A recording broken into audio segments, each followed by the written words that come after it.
औज़ुबिल्लाहि मिनश्शैतानिर्रजीम बिस्मिल्लाहिर्रहमानिर्रहीम। नाज़रीन, प्रोग्राम दायरा कानून के साथ आपका होस्ट सैयद इफ्तिखार अली तैयब एडवोकेट हाज़िर खिदमत है। आज का हमारा जो मौजू है जिस पर हम आज डिस्कस करेंगे वो है सोर्सेज ऑफ इस्लामिक लॉ। नाज़रीन, इस्लाम सलामती का मज़हब है, सलामती का दीन है, और न सिर्फ़ कुरान पाक जो है हमारे लिए सिर्फ़ रहनुमाई का, सिर्फ़ इबादत का, बल्कि ये एक मुकम्मल कॉन्स्टिट्यूशनल हैसियत रखता है। चूँकि एक इस्लामिक कंट्री में जो हमारे लिए इक़्तिदार आला की हैसियत है वो अल्लाह रब्बुल इज़्ज़त की ज़ात है, और ख़लीफ़ा जो है वो अल्लाह ताला के वो वदीयत करदा अता करदा जो इख्तियारात हैं वो अमानत के तौर पे इस्तेमाल करता है। तो वो जो कवानीन हैं वो ना तो किसी कोडेड किताब की शक्ल में हैं कि जिस तरह हम पीपीसी की बात कर सकते हैं, कॉन्ट्रैक्ट एक्ट की बात कर सकते हैं, सीपीसी की बात कर सकते हैं, ज़ाब्ता फ़ौजदारी की बात कर सकते हैं, इस तरह नहीं है, बल्कि उनको अख़ज़ करने के लिए, उनको हासिल करने के लिए हमें मुख्तलिफ़ सोर्सेज़ का सहारा लेना पड़ता है। तो आज हमारा टॉपिक है इस सोर्सेज़ ऑफ इस्लामिक लॉ कौन कौन से हैं। तो नाज़रीन, सोर्सेज़ ऑफ इस्लामिक लॉ या इस्लामी कवानीन के माखज़ कि हमारा इस्लामी कानून जो है ये कहाँ से अख़ज़ हुआ है, कहाँ से हमारे तक पहुँचा है, तो उसकी दो किस्में हैं। एक है basic source of Islamic law और दूसरा है secondary source of Islamic law. नाज़रीन, basic source of Islamic law में 3 सोर्सेज़ हैं: कुरान, सुन्ना और इजमा उम्मत। हम सबसे पहले basic sources of Islamic law को डिस्कस करेंगे। हज़रत मुआज़ बिन जबल रज़ी अल्लाह तआला अन्हु किसी इलाके के गवर्नर बनकर जा रहे थे, तो नबी पाक सल्लल्लाहु अलैहि वसल्लम उनके साथ साथ सफ़र करते रहे और थोड़े फासले तक पैदल चलते रहे और उनसे पूछते रहे कि मुआज़, अगर तुम्हारे पास कोई मसला आएगा, बतौर हाकम कोई मसला आएगा तो तुम कैसे हल करोगे? तो उन्होंने फरमाया कि या रसूलल्लाह सल्लल्लाहु अलैहि वसल्लम, मेरे सामने कुरान पाक मौजूद है, मैं वहाँ से रहनुमाई हासिल करूँगा। तो नबी पाक सल्लल्लाहु अलैहि वसल्लम ने इरशाद फरमाया कि ए मुआज़ बिन जबल, अब ये बताइए कि अगर कुरान पाक के अंदर कोई ऐसी बात है जिसकी आपको प्रॉपरली समझ नहीं आ रही या आप उसको प्रॉपरली वहाँ से अख़ज़ नहीं कर पाओगे तो फिर आप कैसे फ़ैसला करोगे? तो उन्होंने फरमाया कि या रसूल अल्लाह, आपकी ज़ात का नमूना हमारे सामने हाज़िर है, आपके फ़रामीन मेरे सामने हैं, मैं वहाँ से रहनुमाई लूँगा। तो आका ने फरमाया कि ए मुआज़, अगर मेरे ज़िंदगी में मेरे सामने कोई ऐसा वाक़या पेश ना आया हो जो जिस पर मैंने कुछ इरशाद फरमाया हो, तो कोई ऐसा वाक़या जो आपके सामने पेश आया हो वो नया हो, तो फिर क्या करोगे? तो आपने फरमाया कि या रसूल अल्लाह सल्लल्लाहु अलैहि वसल्लम, मैं अपनी इंतहाई कोशिश करूँगा। तो आका ने फरमाया कि आप कामयाब हो जाओगे, आप कामयाब हो जाओगे, आप कामयाब हो जाओगे। यहाँ से हमारे ये सोर्सेज ऑफ इस्लामिक लॉ निकले। तो बेसिक सोर्स में सबसे पहले कुरान पाक है। अल्लाह की वो किताब है जो नबी पाक सल्लल्लाहु अलैहि वसल्लम पर नाज़िल हुई। 30 पारों पर मुश्तमिल ये किताब है। 6666 आयात हैं, 114 सूरतें हैं। इसमें इबादात भी हैं, इसमें मामलात भी हैं, इसमें साबका कौमों के अंबिया के किस्स भी हैं, इसमें हत्ता कि दुनिया कायनात की हर चीज़ का इल्म मौजूद है।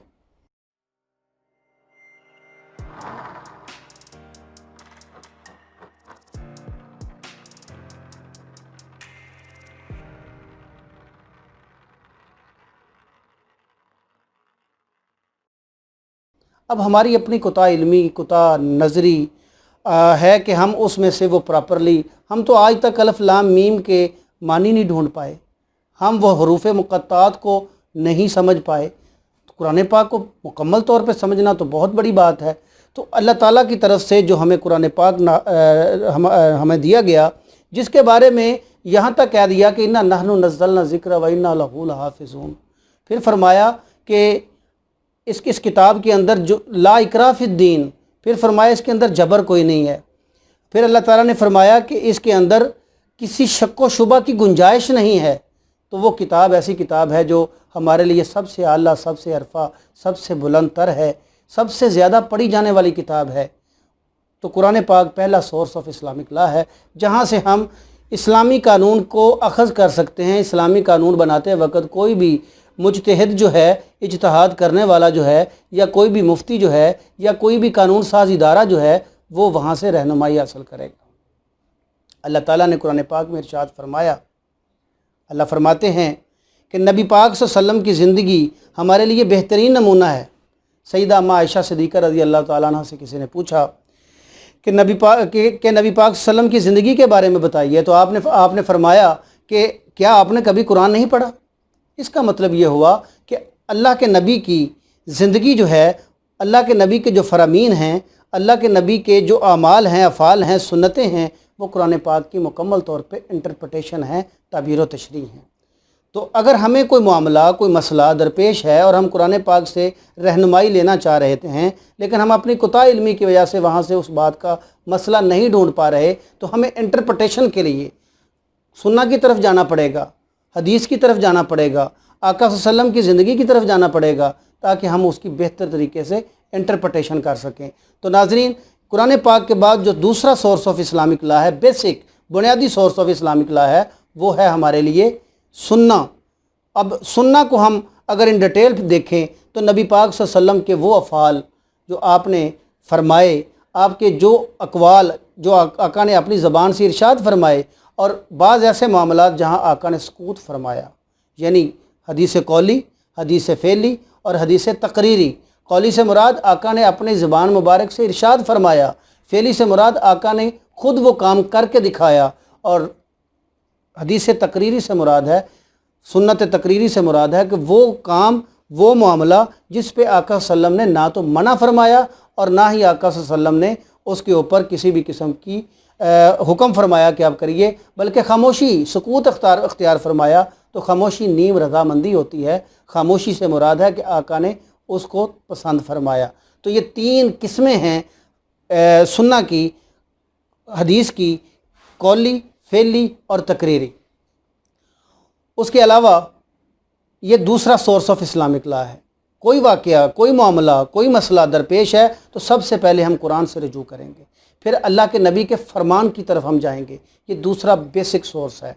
और नाज़रीन, अगर ऐसी सूरत हाल बनती है कि हम कुरान से फिर सुन्ना से किसी मामले को हम नहीं ढूंढ पा रहे, तो फिर हमारे सामने एक तीसरा ऑप्शन है, जहाँ पे उम्मत के मुजतहिदीन जो हैं वो इज्तिहाद करते हैं। इज्तिहाद से मुराद है, मैं थोड़ा सर्च कर दूं, इज्तिहाद से मुराद है जिद्दोजहद से निकला है, इंतहाई कोशिश करना। उम्मत का मुजतहिद जो है, जो इज्तिहाद करने का इख्तियार रखता है, उसकी क्वालिफ़िकेशन पे पूरा उतरता है, वो इज्तिहाद करके अपनी किसी मसले के ऊपर राय देता है। और अगर उम्मत के तमाम मुजतहिदीन जो हैं उनकी राय किसी एक मामले के ऊपर इत्तफाक कर लेती है, वो मुतफ़िक हो जाते हैं, तो वो इजमाई उम्मत हो। इसके ऊपर थोड़ा सा इख्तलाफ है, जैसा कि शिया स्कूल ऑफ थाट का कहना है कि अगर वक्त का इमाम उस इजमाई उम्मत में शामिल होगा तो तब ही वो इजमाई उम्मत होगा, जबकि सुन्नी स्कूल ऑफ थाट इससे हटकर है। वो कहते हैं कि उम्मत के मुजतहिदीन जो हैं वो इकट्ठे हो जाएं और इज्तिहाद कर लें और उसके ऊपर इजमा कर लें, तो वो इजमाई उम्मत बन जाएगा। इसके ऊपर सुन्नी स्कूल ऑफ थाट में भी थोड़ा डिफरेंस है। जैसे इमाम मालिक, इमाम शाफ़ी अल्लाह रहमा फरमाते हैं कि वो इमाम मालिक फरमाते हैं कि मदीने के जो मुजतहिदीन हैं वो जो फ़ैसला करेंगे, वो जो इजमा करेंगे, वही इजमा होगा। जबकि इमाम अबू हनीफ़ा रहमतुल्लाह अलैह ने फरमाया कि जो उम्मत के मुजतहिदीन हैं उनकी जमहूर यानी डेमोक्रेसी की वो बात कर जाते हैं कि अगर ज़्यादा तादाद उनकी एक मसले पे मुतफ़िक है तो वो भी हमारे लिए इजमाई उम्मत होगा, वो भी बाइंडिंग फ़ोर्स होगा। कुरान के बाद सुन्ना, सुन्ना के बाद इजमाई उम्मत। लेकिन नाज़रीन, यहाँ पे इंतहाई अहम बात यह है कि इजमाई उम्मत उस वक्त तक नहीं होगा जब तक मामला सीधा कुरान में या सुन्ना में होगा। ताकि यहाँ तक हम कह सकते हैं कि अगर एक मामले की वाज़े तौर पे कुरान पाक में तफसील मौजूद है, जैसे मिसाल के तौर पे कहा गया कि जान का बदला जान है, आँख का बदला आँख है, कान का बदला कान है, उज़व के बदले उज़व है, कसास की बात की गई। अब उसके ऊपर हमें कहीं और से ढूंढने की ज़रूरत नहीं है, कुरान ने बड़ा वाज़े फरमा दिया। और इसी तरह कुरान के बाद सुन्ना है। अगर कोई बात सुन्ना में बड़ी वाज़े तौर पे बता दी गई है तो फिर हमें इजमाई उम्मत की ज़रूरत नहीं रहेगी। कुरान और सुन्ना से हम अगर कोई बात अखज़ नहीं कर पाते तो फिर इजमाई उम्मत में अगर हम उम्मत के मुजतहिद इत्तफ़ाक़ कर लेते हैं तो वो भी हमारे लिए बाइंडिंग फ़ोर्स होगी, और फिर वो भी हम उसको बुनियादी सोर्स ऑफ इस्लामिक लॉ का दर्जा देंगे और हमें देना पड़ेगा। नाज़रीन, ये हैं basic sources of Islamic law. उसके बाद नाज़रीन, secondary sources of Islamic law हैं, जिनमें क़ियास है, इज्तिहाद है, इस्तेहसान है, मुसालिया मुरसला है, इस्तदलाल है, तक़लीद है और रस्म व रवाज हैं। ان میں جو مین ہے وہ تھوڑے سے میں ڈسکس کر دیتا ہوں کہ اجتہاد، جیسے میں نے پہلے عرض کیا کہ امت کا کوئی بھی مجتہد کسی مسئلے کے اوپر جد و جہد کرتا ہے، جستجو کرتا ہے، صحیح کرتا ہے، کوشش کرتا ہے کہ کسی مسئلے کا حل نکالنے کے لیے وہ جو اپنی رائے قائم کرتا ہے، ہم کہیں گے کہ اس نے اس کے اوپر اجتہاد کیا ہے۔ اس کے بعد ناظرین قیاس ہے۔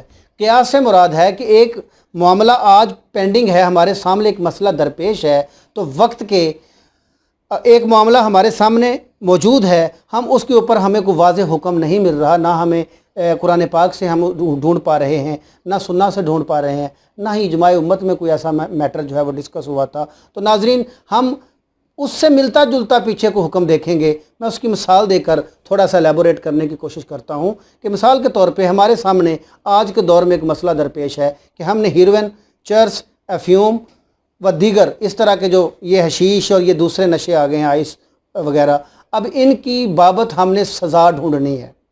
تو ناظرین ہمارے پاس قرآن پاک کے اندر چرس، افیون کا ذکر نہیں ہے، سنہ میں ان نشوں کا ذکر نہیں ہے، کسی میں واضح طور پہ ذکر نہیں ہے، تو پھر ہم کیا کریں گے؟ ہم پیچھے جائیں گے، اس سے ملتی جلتی ملنے والی چیز کو دیکھیں گے اور اس کے اوپر ہم حکم تلاش کریں گے کہ اس سے ملتی جلتی چیز کیا تھی۔ میں قیاس کرنے کا طریقہ بتانے کی کوشش کر رہا ہوں۔ دیکھیں گے، ہم قرآن پاک میں گئے، ہم نے سب سے پہلے یہ دیکھا کہ یہ جو چیزیں ہمارے سامنے آئی ہیں ان میں ہے کیا؟ یہ نشہ آور چیزیں ہیں، یہ انسانی باڈی کے لیے نقصان دہ چیزیں ہیں۔ ہم اس کے اوپر کچھ سزا تجویز کرنا چاہ رہے ہیں، سزا ڈھونڈنا چاہ رہے ہیں، تو ہم جائیں گے اس دور میں، ہم قرآن پاک کے پاس گئے تو قرآن پاک نے فرمایا کہ مت جاؤ نماز کے پاس جب تم نشے کی حالت میں ہو۔ پھر فرمایا ہر نشہ آور چیز حرام ہے۔ اس کے علاوہ پورے قرآن پاک میں اس کی کوئی سزا موجود نہیں ہے۔ تو ناظرین ہم نے یہ تصور کر لیا کہ چونکہ قرآن پاک نے بڑا واضح کہہ دیا کہ ہر نشہ آور چیز حرام ہے، تو مینز کہ یہ آج کی نشہ آور چیزیں بھی حرام قرار پائیں۔ پھر ہم چلے گئے سنہ کی طرف۔ نبی پاک صلی اللہ علیہ وسلم کی حدیث پاک ہے، لعنت اللہ علی الخمر و شاربہا و مشروبہا و بائہا و مبوہا۔ تقریباً 10 لوگوں پہ لعنت بھیجی، پینے والا، پلانے والا، لانے والا، لے جانے والا وغیرہ وغیرہ، تو 10 لوگوں پہ لعنت بھیجی گی۔ لعنت اللہ علی الخمر، یہ الفاظ شراب کے یوز کیے جاتے ہیں، وہاں فرمایا گیا خمر۔ خمر سے مراد ہے خمار کرنے والی چیز، نشہ دینے والی چیز۔ تو ناظرین قرآن نے کہا تھا ہر نشہ آور چیز حرام ہے، میرے نبی نے فرمایا لعنت ہے خمار کے اوپر، نشہ کرنے والی دینے والی چیز کے اوپر لعنت ہے۔ تو ناظرین قرآن نے کہا حرام ہے، اللہ کے نبی نے فرمایا لعنت ہے، لیکن میرے نبی کے دور میں اس کی کوئی سزا تجویز نہ کی گئی۔ بعد میں اجماع امت ہوا حضرت عمر فاروق رضی اللہ تعالیٰ عنہ کے دور میں، تو اس کی 80 کوڑے سزا جو ہے وہ تجویز کی گئی۔ تو ناظرین آج ہمارے سامنے ٹاپک کیا ہوا؟ ہمارے سامنے معاملہ کیا ہے کہ ہم نے چرس، افیون، ہیروئن، آئس وغیرہ، یہ آج کے جو جدید نشے ہیں، ہم نے ان کے لیے سزائیں تجویز کرنی تھی۔ ہماری اسمبلی نے کرنی ہے، لیجسلیچرز نے کرنی ہے، ججز کے سامنے معاملہ ہے، قاضی کے سامنے معاملہ ہے، یا ہم کہہ سکتے ہیں مجتہد کے سامنے معاملہ ہے۔ تو پھر وہ قیاس کیسے کریں گے؟ وہ دیکھیں گے کہ حکم کیا تھا؟ حرام ہے، مان لیا حرام ہے۔ حکم کیا تھا؟ لعنت ہے، ہم بھی صرف اس پہ لعنت بھیجتے ہیں۔ پھر ہم اجماع امت میں گئے تو اجماع امت میں پتہ چلا اس کی 80 کوڑے سزا ہے۔ ہم نے یہ غور کیا، ہم نے یہ استدلال کیا کہ 80 کوڑے سزا کس لیے رکھی گئی؟ کہ انسان کی باڈی کو ڈیمیج کرتی ہے۔ اب دیکھنا ہے کہ اس دور میں نشہ دینے والی چیز کیا تھی؟ شراب تھی۔ اب شراب جو تھی وہ کتنا ڈیمیج کرتی ہے باڈی کو، اس حساب سے 80 کوڑے رکھے گئے، اور یہ اس سے زیادہ اگر باڈی کو ڈیمیج کر رہی ہے یا کم کر رہی ہے، اس حساب سے ہم اس کی سزا تجویز کریں گے۔ تو یہ ہے قیاس کرنے کا طریقہ۔ تو یہ بھی secondary sources of Islamic law میں ہے۔ ناظرین یہ بڑی اہم بات، جہاں basic sources of Islamic law موجود ہوں ہم سیکنڈری کی طرف نہیں جائیں گے۔ اجتہاد، قیاس، پھر اس کے بعد استحسان ہے، مصالحہ مرسلہ ہے، اس کے بعد استدلال ہے، اس کے بعد تقلید ہے، پھر رسم و رواج ہیں۔ یہ سارے جو بنیادی سیکنڈری سورسز آف لا ہیں، ثانوی سورسز آف اسلامک لا ہیں، ان کی باری تب آئے گی جب سب سے پہلے ہم قرآن کو دیکھیں گے، سنہ کو دیکھیں گے، اجماع امت کو دیکھیں گے، اس کے بعد ان کی باری آئے گی قیاس کی، اجتہاد کی، استحسان، مصالحہ مرسلہ۔ یہ استحسان، مصالحہ مرسلہ سے مراد ہے ایک ہی طرح کے 2 احکام موجود ہیں، ان میں سے جو قریب ترین اور بہترین اور نزدیک ترین ہے، جو قابل عمل ہے، اس کے اوپر عمل کر لیا جائے۔ اس کے بعد استدلال ہے کہ دلائل دینا، دلیل کے ساتھ بات کرنا، ڈسکشن کے ذریعے کسی مسئلے کا حل نکالنا. پھر تقلید ہے کہ عام پبلک کے لوگ جو ہیں یہ انتہائی مطلب کہ کمزور ترین سورس آف اسلامک لا ہو سکتا ہے کہ تقلید میں کسی ائمہ اکرام جو ہیں ان کی ہوئی جو ان کی جستجو ہے، ان کی ایفرٹس ہیں، ان کے اوپر ہی ہم تقلید کر لیں کہ امام ابو حنیفہ کا یہ طریقہ تھا، ہم اس کے پیروکار ہیں. امام مالک ہیں، امام شافعی کے ہیں، امام احمد بن حنبل کے ہیں، یا امام جعفر صادق اللہ رحمت کے ہیں. تو اس کے بعد رسم و رواج ہے. ناظرین، رسم و رواج کے اوپر میں ایک بات کرنا چاہوں گا. ہم اکثر سنتے ہیں امر بالمعروف و نہی عن المنکر. تو ناظرین، اگر اس کا ہم بغور ترجمہ دیکھیں، امر سے مراد ہے حکم دینا، بالمعروف معروف چیزوں میں سے حکم دو، و نہی عن المنکر اور منع کر دو ان چیزوں سے جو اس میں بری ہیں. تو ناظرین، اسلام یہ عالمگیر دین ہے جس نے ساری کائنات کے اندر جانا بھی ہے اور جا بھی چکا ہے. ہر جگہ کے رسم و رواج علیحدہ سے ہیں. تو اسلام ریجڈ نہیں ہے، اسلام قدامت پسند نہیں ہے، اسلام تنگ نظر نہیں ہے. کسی بھی سوسائٹی میں اگر اسلام کا دائرہ جائے گا، اسلام جائے گا، تو ناظرین وہاں کے رسم و رواج لوگ نہیں چھوڑیں گے. اس کے لیے یہ کہا گیا کہ حکم دو معروف چیزوں میں سے. ہمیں یہاں پہ انٹرپریٹیشن کرتے ہوئے ہمارے عالم دین حضرات کہہ دیتے ہیں اچھے اچھے کاموں کا حکم دو اور برے کاموں سے منع کرو. یہ ترجمہ پراپر ترجمہ نہیں ہو سکتا، کیونکہ حکم اس آیت کے اندر ہے امر میں نہ حکم دو، بل سے، المعروف معروف چیزوں میں سے. معروف نکلا عرفہ سے، عرفہ عرف سے مین رسم و رواج. رسم و رواجات جس سوسائٹی کے ہیں جہاں اسلام جائے گا ان کا حکم دے دو، و نہی عن المنکر ان میں جو بری چیزیں ہیں انہیں منع کر دو. اٹ مینز کہ رسم و رواج جو ہیں ان کا بھی حکم دیا جا سکتا ہے اگر وہ قرآن، سنہ، اجماع امت یا اس کے بعد قیاس، اجتہاد، استحسان، مصالح مرسل، یہ تمام سورسز جو ہیں ان کی اگر منافی نہیں. سب سے کمزور ترین سورس جو ہے وہ رسم و رواج ہے، لیکن اس کی بھی گنجائش موجود ہے. میرا دین جو ہے وہ انتہائی خوبصورت دین ہے. اس کے اندر فلیکسیبلٹی ہے، اس کے اندر ریجڈٹی نہیں ہے، اس کے اندر زبردستی نہیں ہے، اس کے اندر محبت ہے. اسلام تو نام ہی امن کا ہے، اسلام تو نام ہی سلامتی کا ہے، لیکن بدقسمتی سے ہمیں چھوٹے چھوٹے گروہوں میں تقسیم کر کے ہمیں ریجڈٹی سکھانے کی کوشش کی جاتی ہے. اسی لیے مغرب ہمارے اوپر تان کرتا ہے. علامہ اقبال کا وہ فرمان، چونکہ ہم قرآن پاک کو بھول گئے، ہم قرآن پاک سے دور چلے گئے، تو علامہ اقبال کا وہ شعر ہے کہ وہ زمانے میں معزز تھے مسلمان ہو کر، تم خوار ہوئے ہو تارک قرآن ہو کر. ناظرین، ہمیں قرآن کا دامن نہیں چھوڑنا، ہمیں لقد کان لکم فی رسول اللہ اسوۃ حسنہ پہ عمل کرنا ہے. ناظرین، ہمیں اسلامی شعار کا خیال رکھنا ہے، ہمیں نبی پاک صلی اللہ علیہ وسلم کے دیے ہوئے اس خوبصورت دین کو، اللہ رب العزت کے دیے ہوئے اس خوبصورت کانسٹیٹیوشن کا احترام بھی کرنا ہے، اس کے اوپر عمل بھی کرنا ہے. ناظرین، آخری بات کر کے آپ سے اجازت چاہوں گا کہ دنیا کے کانسٹیٹیوشن کی اگر کوئی وائلیشن کرتا ہے، دنیا کے کسی بھی آئین کی اگر کوئی وائلیشن کرتا ہے تو اس کی سزا آرٹیکل، جیسے پاکستان کے آرٹیکل میں ہے، آرٹیکل 6 میں اس کی سزائے موت ہوتی ہے. کانسٹیٹیوشن کی غداری کرنے والے کی سزا موت ہوتی ہے. لیکن جب اسلام کی اس کانسٹیٹیوشن، قرآن کے کانسٹیٹیوشن، قرآن بطور کانسٹیٹیوشن ہے، اور اس کی جب ہم وائلیشن کرتا ہے کوئی شخص، اس کو ہم مرتد کہتے ہیں اور ہم اس کو سزائے موت کی سزا دیتے ہیں، تو مغرب چیخ اٹھتا ہے، چلا اٹھتا ہے، اسلام کو قدامت پسند کہتا ہے، اسلام کو جناب وہ سخت گیر مذہب کہتا ہے، اور کہتا ہے کہ جی ہمارے لوگ کنورٹ ہو کے اسلام میں آئیں تو اور بات ہے. لیکن جب آپ کا کوئی مسلمان مرتد ہو جائے تو میرے بھائی غور کرنا، اسلام ایک کانسٹیٹیوشن ہے، اسلام ایک دین ہے، ایک کوڈ آف لائف ہے. جس طرح ایک دنیا کے بنائے ہوئے کانسٹیٹیوشن کی کوئی شخص وائلیشن کرتا ہے اس کی سزا موت ہے، اسی طرح اسلام کے کانسٹیٹیوشن کی جب میں کلمہ پڑھ کے مسلمان ہوں گا تو میں کہہ دوں گا کہ میں اللہ کو ایک مانتا ہوں، وہ عبادت کے اس کے علاوہ کوئی عبادت کے لائق نہیں، اور میں گواہی دے رہا ہوں گا کہ محمد صلی اللہ علیہ وسلم اللہ کے رسول ہیں. پھر میں امانت باللہ و ملائکتہ و کتبہ و رسلہ و تمام چیزوں پہ ایمان لے آؤں گا. میں قرآن کی سینکٹٹی پہ ایمان لے آؤں گا، اللہ کی وحدانیت پہ ایمان لے آؤں گا، توحید پہ، رسالت پہ، قرآن پہ، فرشتوں پہ، آخرت کے دن پہ جب ایمان لے آؤں گا تو میں نے ایک کوڈ آف لائف کو ایکسیپٹ کر لیا، میں نے اسلام کی شریعت حاصل کر لی، میں نے اسلام کی شریعت کو اپنے اوپر لاگو کر لیا.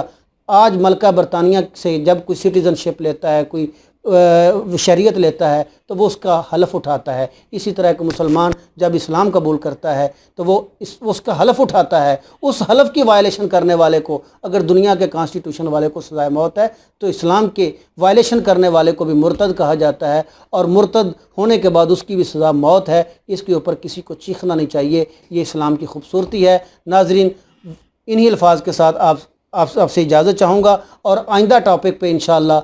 आजकल हमारी सोसाइटी में, हमारी इस दुनिया के अंदर ख़त्म नबूवत के मामलात जो हैं वो काबिले डिस्कस हो रहे हैं। गाज़ी इल्मदीन शहीद हों, गाज़ी अमर चीमा हों, या बाद में ये गाज़ी खालिद साहब ने इंतहाई खूबसूरत इवेंट हुआ है और जिसमें एक कादियानी को जहन्नम वासल किया है।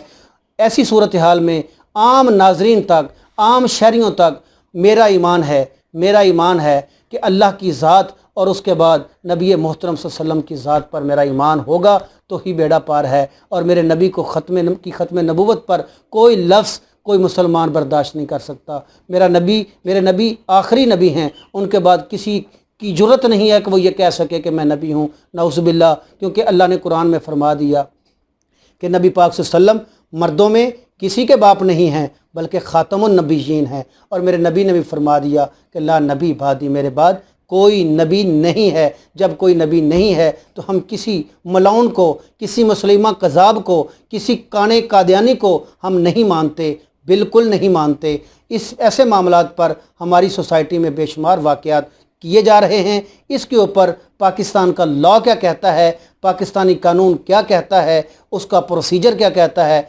इंशाअल्लाह हम अगले प्रोग्राम में इसके ऊपर सैर असल बहस करेंगे। इन्हीं अल्फाज के साथ अपने होस्ट सेठ इफ्तिखार अली तैयब एडवोकेट को इजाज़त दीजिए। अल्लाह हाफिज़। पाकिस्तान जिंदाबाद।